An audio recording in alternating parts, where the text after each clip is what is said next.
is important to God. I want to use a phrase that you've probably heard before, but the mind is a terrible thing to waste. We don't want to waste minds. You know, Albert Einstein was one of the greatest minds in the world, but what made his mind great? Number one, he didn't waste his mind. Have you ever seen somebody that had flashes of brilliance, moments of intelligence? And, well, I guess I've been that at times too, but I worked in a jail one time, and there was an old jail cell down in the bottom that was about 40 years old. It was a 40-year-old facility. And in one of the oldest cells in the basement of that building was hid some of the finest artwork that I have ever seen in my life. And I saw where wasted minds had been at work. People were wasting their talent and mentality on a jailhouse wall. Now that was something to behold. But before you tell me how dumb these people are, let me just ask you a question. Do an inventory on your own life and tell me how much your mind has been wasted by giving in to wrong emotions, wrong actions, wrong attitudes, and that places us in a mental jail or a mental prison. Yes, it's our doings. Many have pulled themselves up off of the bottom after being molested, after being abused, and gone through some tragedy, because His grace is sufficient. Those in jail had their worth restricted by their environment. Their talents didn't do them any good. We also restrict the amount of output in our lives by placing our minds in a jail or in a prison.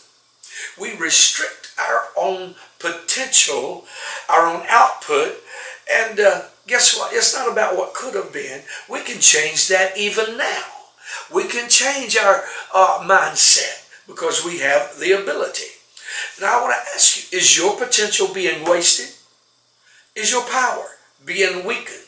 It's time to lay aside every weight, every emotion, every action that is besetting us and puts us in a mental jail. You don't have to be satisfied with moments of intelligence or flashes of brilliance. You and I can have a consistent output of joy, peace, and wonderful things. You can have a steady stream of good stuff coming out of your mind if you will take your mind and your spirit out of jail. You are God's handiwork. He made you with the ability to have a full life.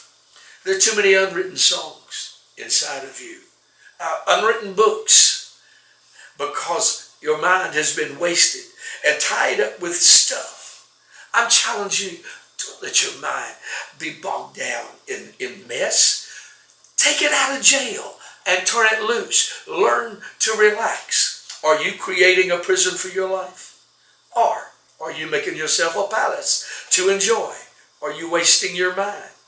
Are you allowing your mind to be God's fertile ground where He can grow the glory of God in your life? The choice is yours.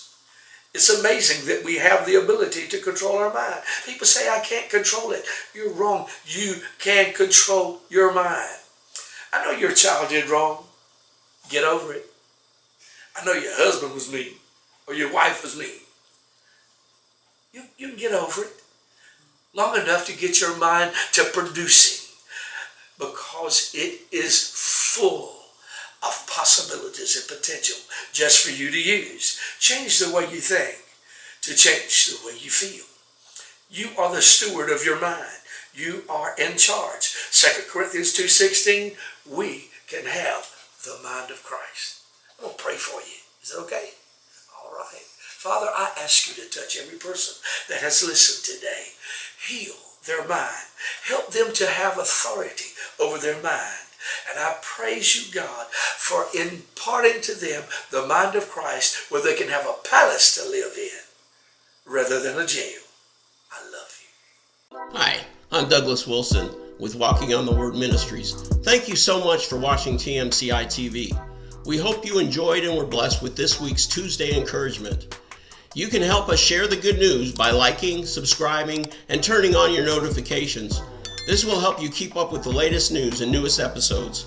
Be sure to join us for a new Tuesday encouragement every Tuesday on TMCI TV.